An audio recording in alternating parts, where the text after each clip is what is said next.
Today we're going to talk about a concept of saturation versus unsaturation.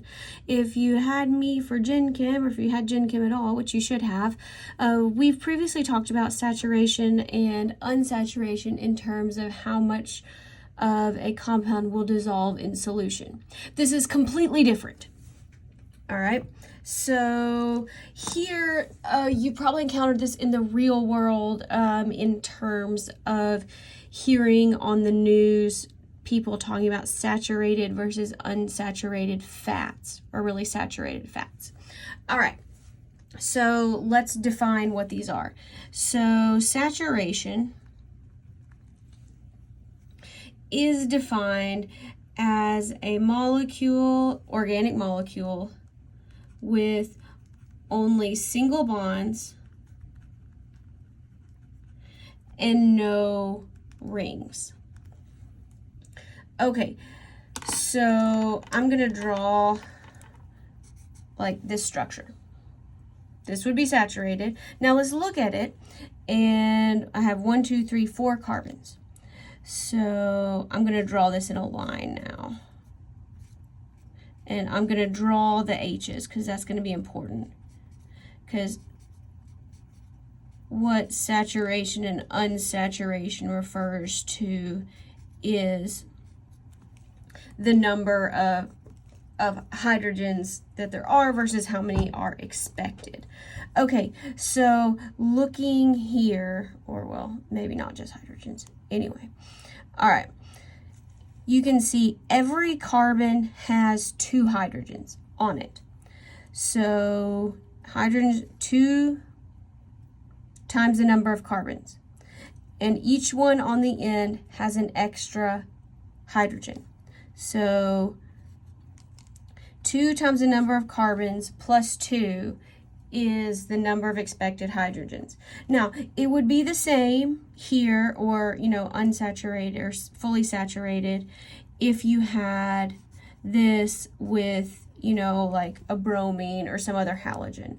Again, all single bonds, no rings. So generally a hydrogen or a halogen is what is represented there. Now, unsaturation is anything else. So unsaturation, anything else. So here we're going to have double bonds, triple bonds, rings, and nitrogen. Okay. So there's a concept called degrees of unsaturation, or DOU. And it'll be a little bit before you actually get to this in class, but I want to at least kind of tell you about it. So if I have this same 4 carbon and I have a double bond. Now, let me draw it as a chain. Carbon, double bond, carbon, carbon, carbon.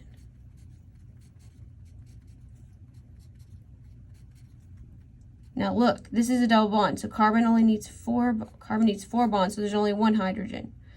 And this one is going to have 2. So notice for every double bond, or here extra, we lose 2 hydrogens. It says 2 less hydrogens than what we expect. All right. Again, that could be a halogen, we can say, or a halogen. All right.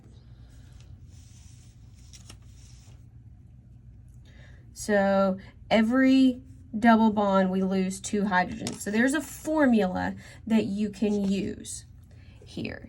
And the formula looks a little weird, so just bear with me for a second. We're going to write it down. Okay, so degrees of unsaturation equals 2 times the number of carbons plus 2 minus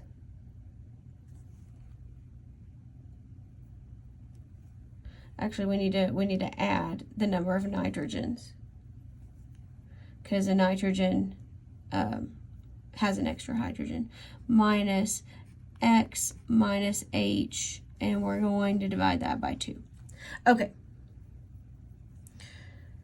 so N is nitrogen,